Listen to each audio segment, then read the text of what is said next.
Bom dia, boa tarde, boa noite, queridos ouvintes do Vira Casacas. Aqui é o Carapanã, estamos aqui para mais uma Várzea. Hoje eu vou falar sobre um monte de assuntos, mas eu queria começar retomando uma discussão que a gente teve no Vira Casacas. Ali eu acho que no meio do ano, em 2022, quando a gente discutiu basicamente o fim do direito federal ao aborto nos Estados Unidos e como aquilo abria caminho para algo como uma expansão mais agressiva de ataques aos direitos e liberdades individuais. O Fabrício Pontinha é quem tem cacife para poder argumentar essas coisas num juridiquês e num filosofiquês, porque ele entende disso muito melhor, mas a parada tem mais a ver com a ideia de como se fundamenta o direito ao aborto nos Estados Unidos como uma espécie de direito à privacidade, como uma espécie de direito individual inalienável, e que tem a ver com o mesmo tipo de fundamentação na qual se baseia, por exemplo, a legalidade do casamento entre pessoas de raças diferentes, que nós sabemos que até outro dia, e eu digo outro dia é isso mesmo, até uns pouquíssimos anos atrás, o casamento entre pessoas de etnias ou de raças diferentes era ilegal em diversos estados dos Estados Unidos. Eu queria começar pensando nisso porque eu acho que de lá para cá, se a gente olhar nesses últimos anos aí, nos últimos 3 anos, a qualidade e a quantidade de liberdades individuais agredidas pelas direitas norte-americanas aumentou bastante. Então nós temos esse discurso absolutamente demagógico em torno de liberdades, mas que não se concretiza, né? Você não tem algo concreto a se colocar ali. Então você está falando o quê? Não existe liberdade de expressão para falar, para ser racista, ou para perseguir pessoas de cor, perseguir LGBTQ. E no final das contas a discussão é simplesmente essa. E muito se usa, como sempre se usou, o humor como uma espécie de, sei lá, um ariete, né? um negócio aí para arrombar os portões. Não posso mais fazer uma piada desse tipo e tal. Também algo que foi discutido aí no último episódio do Vira Casaca, sobre liberalismo, liberdade de expressão e essas coisas como concebidas ali no iluminismo. Agora eu queria voltar para algo menos filosófico. Eu queria voltar um pouco para a história dos Estados Unidos. Eu queria voltar para um momento ali há uns 230 anos atrás, quando os Estados Unidos entrou em guerra civil. E cara, a gente falta uma dimensão real do que foi a Guerra Civil Americana e uma dimensão real do que era a Confederação, do que eram os Estados Confederados, do que era o Sul escravocrata dos Estados Unidos e quais os planos que o Sul escravocrata dos Estados Unidos tinha. Então vou pegar um pouco a partir daí uma história de por que as liberdades individuais nos Estados Unidos estão sendo atacadas por essa direita trumpista e como isso tem a ver com a mesma coisa que aconteceu ali durante a Guerra Civil. Uma das coisas que é interessantíssima no caso das direitas americanas é que a Confederação, gente, ela tinha planos, né? Como os Estados Confederados, a ideia deles era continuar a guerra contra o México, anexar Cuba, eles falam sobre isso, e anexar outras partes da América Central. Você tem alguns senadores confederados que até falam que eles deveriam garantir a expansão da instituição da escravidão para lugares na América Latina onde a escravidão já tinha sido abolida, né? Esses lugares deveriam... E aí entra uma outra coisa, vários confederados fugiram dos Estados Unidos para o Brasil, porque o Brasil ainda era um país escravocrata quando eles perderam a guerra. Mas essa ideia que a Confederação tinha de expandir a instituição da escravidão, ela também está associada às ideias confederadas sobre raça, sobre um direito divino e sobre coisas como, por exemplo, aquela tese que a gente vê o Marco Feliciano repetir às vezes, de que os negros são descendentes de um filho de Noé que foi amaldiçoado, né? São descendentes de Cã. Isso é uma tese neoconfederada, né, cara? É uma tese sobre como justificar a segregação de maneira bíblica. O fato de que um pastor brasileiro cita isso é uma absoluta excrescência. E você não consegue, cara. Eu acho que a grande chaga. Existem duas grandes chagas que aconteceram nos Estados Unidos. E a primeira é essa. Duas grandes cismas, né? Desculpa, não chaga. Duas grandes cismas que aconteceram nos Estados Unidos. A primeira é a Guerra Civil. A Guerra Civil não foi uma tragédia, ela foi algo que foi absolutamente e deliberadamente construído por gente que queria submeter certas pessoas nascidas nos Estados Unidos a um regime de pessoa e de lei diferenciados, ou seja, essa ideia de que você nunca deveria poder libertar a população negra que foi escravizada e que mesmo se libertasse essas pessoas não deveriam ser cidadãos plenos dos Estados Unidos, né? E agora a gente olha isso acontecendo ali. Você teve um momento neoconfederado ali no começo da década de 10 e de 20. Você tinha um movimento fascista nos Estados Unidos bastante desenvolvido, muito baseado nessa coisa da confederação. Esse é o momento do auge da Ku Klux Klan, né? E aí você tem algo que é o momento em que várias dessas estátuas dos generais confederados foram construídas. Então esse é um momento, e isso vai meio que acabar ali com o New Deal, com a entrada dos Estados Unidos na guerra contra o Hitler, inclusive porque agora a gente olha a direita americana dizendo que isso foi um erro, e não é pouca gente dizendo isso.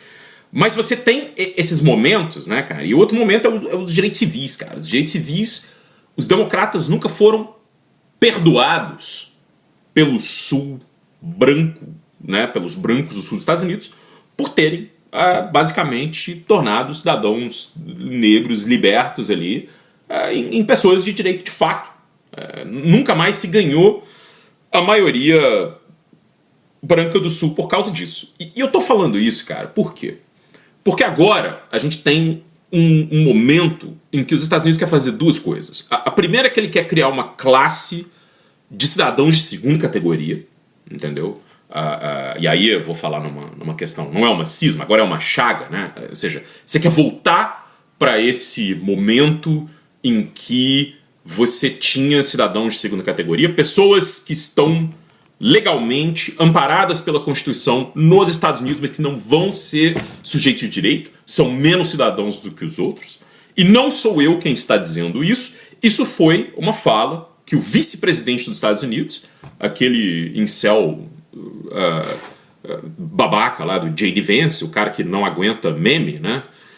Foi numa fala aí do Instituto Claremont, que é um desses institutos neofascistas que meio que guina o Partido Republicano hoje em dia, e falou basicamente isso, que você tem que ter estrangeiros não deveriam ser reconhecidos jamais, por exemplo, como cidadãos plenos. O que ele está querendo dizer, aí ele inclusive fala uma coisa assim, qualquer um que lutou na Guerra Civil tem mais direitos, né, que os antepassados lutaram na Guerra Civil tem mais direitos do que esses caras. E o que ele está dizendo, no caso, é que assim, os confederados, que são traidores do próprio Estados Unidos, ou seja, são caras que causaram todo o problema, né?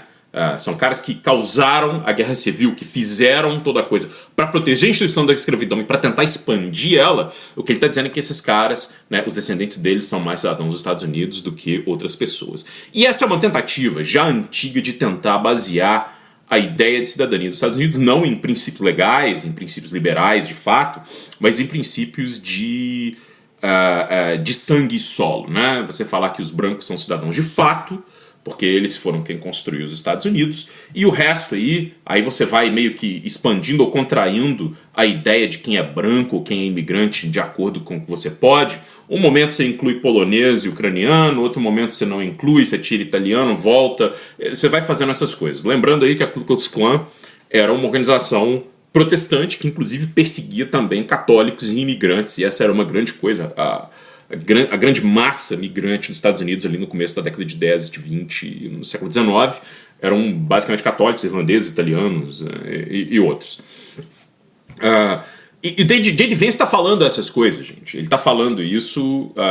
Isso aí tem certas doutrinas legais aí que os neofascistas americanos e os neoconfederados apoiam. E essa é toda uma ideia que ele está dizendo, que repele partes da caríssima e preciosíssima Constituição norte-americana, que tem emendas, cara, que foram feitas para que não houvesse esse tipo de interpretação, né? Essa ideia de que se você foi escravizado na África e você veio para os Estados Unidos, você não é menos cidadão do que um cara branco. A ideia de lei racial não se valeria. Ou que se você era um nativo americano que perdeu guerras contra o Estado, que foi massacrado, você não pode ser considerado alguém que é menos sujeito de direito. Você pode até ser considerado cidadão da sua própria nação, né? Eles têm esse conceito lá, mas inclusive porque declararam guerra aos indígenas, mas, né, você deveria ser reconhecido tendo seus direitos reconhecidos ali. E o que essa direita norte-americana quer fazer e já tem conseguido fazer é criar essa categoria de imigrante, de cidadão, quem é menos e quem é mais cidadão. Eu vou falar que é uma categoria de imigrante, é uma categoria separada, uma categoria, porque não precisa ser imigrante, é basicamente o que os caras estão tentando fazer o tempo inteiro é dizer: interessa a sua linhagem. E o que eles estão falando, eles estão defendendo claramente que só quem é branco, dentro de uma certa categoria, pode ser considerado cidadão norte-americano efetivamente. Essa não é uma coisa estranha à extrema-direita, ao que a Europa tem tentado fazer, mas é estranhíssimo no caso dos Estados Unidos, porque no caso dos Estados Unidos isso só funciona se você defende a ideologia confederada, né? A ideologia dos estados segregacionistas do Sul, que queriam basicamente destruir as nações independentes latino-americanas, escravizar uma boa parte da população norte-americana e fazer isso. Então a gente olha agora, a polícia de imigração dos Estados Unidos está fazendo o quê? Você tem dias que esses caras vão, por exemplo, aconteceu aí, eles vão fazer blitz, os caras vão armados de fuzil, de máscara, é uma polícia que você não tem nenhum tipo de controle social, né? Uma milícia política que responde ao governo federal. Os caras vão armados intimidar pessoas que estão, por exemplo, no Museu de Porto Rico, em Chicago. Gente, os porto-riquenhos... Porto Rico não é um estado americano. Porto Rico é uma espécie de protetorado. Se você nasce em Porto Rico, você tem total direito de ir para os Estados Unidos. E voltar... Você não é imigrante, propriamente dito. E por que os caras estão lá, em cima dos porto-riquenhos? Qual que é a explicação, por exemplo? Ou por que os caras estão detendo cada vez mais gente que está legalmente nos Estados Unidos, porque teve pedido de asilo concedido, e criando desculpas esfarrapadas, assim, do tipo, você me empurrou, então isso é um crime, ou aqui é porque você avançou o sinal, então isso é um crime, então você vai ser deportado. Bom, porque se criou políticas que colocam essas raids, né, essas blitz que os caras fazem, como se fosse uma espécie de objetivo, né? Os caras têm cota, eles têm bônus. Então, se você faz isso com polícia, veja, você está instigando os caras a agir como os delinquentes. E é o que eles vão fazer. Eles vão agir como delinquentes, eles não têm que prestar contas para a sociedade, eles vão prender gente que está fazendo tratamento de leucemia, eles vão prender criança, eles vão prender mãe, eles vão pegar qualquer um aí, independente do seu status, e eles vão meio que passar por cima de qualquer lei, né? E poder, inclusive, aí, já disse a Suprema Corte Americana, deportar pessoas para países com os quais eles não têm nenhuma relação. Então, o que você cria quando você faz isso, você cria uma categoria de cidadãos dos Estados Unidos que não é plenamente mais cidadãos, né? Porque você está o tempo inteiro pegando gente que está em status legal no meio dessa loucura toda, que não cometeu crime, ou que está em pendência, você não está lidando com questões de corte, você não está fazendo isso no trâmite legal.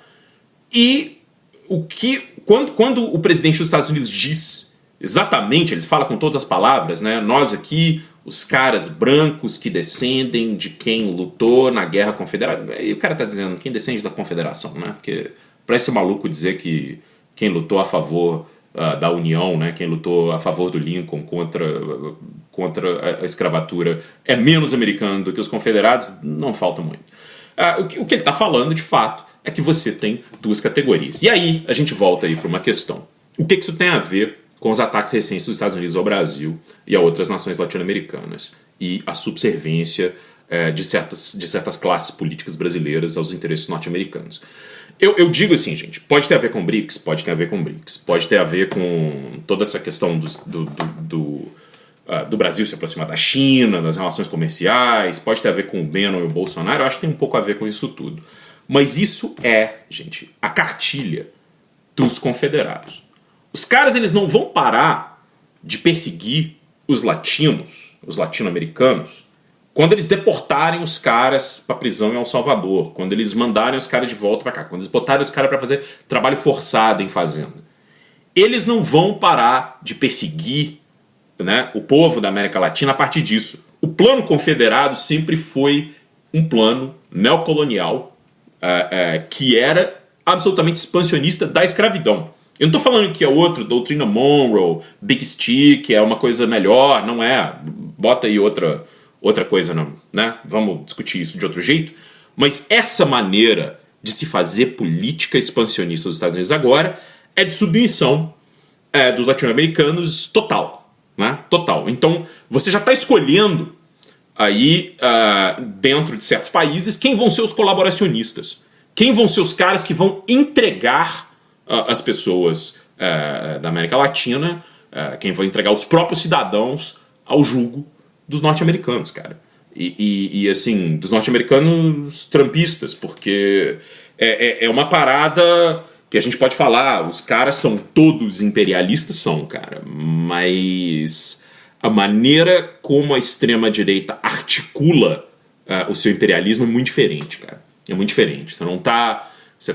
aquele meme, né, da sola de sapato com o palhacinho, e um é liberalismo e outro é o fascismo, tem mais coisa para se perder além do palhaço. A outra coisa que eu queria dizer é que esse momento é um momento tão estranho para que se as pessoas levem a sério qualquer ideia de que os Estados Unidos defendem qualquer tipo de liberdade, porque é um momento onde o presidente dos Estados Unidos ele pode ver um candidato do Partido Democrata e falar assim, sem nenhuma cerimônia. Vou olhar uma maneira, como ele falou para o caso do Zoran Mandami, né, que é o indiano de Uganda lá, que ganhou as primárias do Partido Democrata para a Prefeitura de Nova York. Ele pode falar assim, não, a gente vai tentar revogar a cidadania desse cara. E é o que o Trump fez desde o momento, cara, que o Obama virou presidente, né? O cara dizia que o Obama não era americano. Essa ideia do Obama não ser americano... O Obama, bicho, é um cara filho de uma acadêmica, né, cara? Tipo, é um negócio...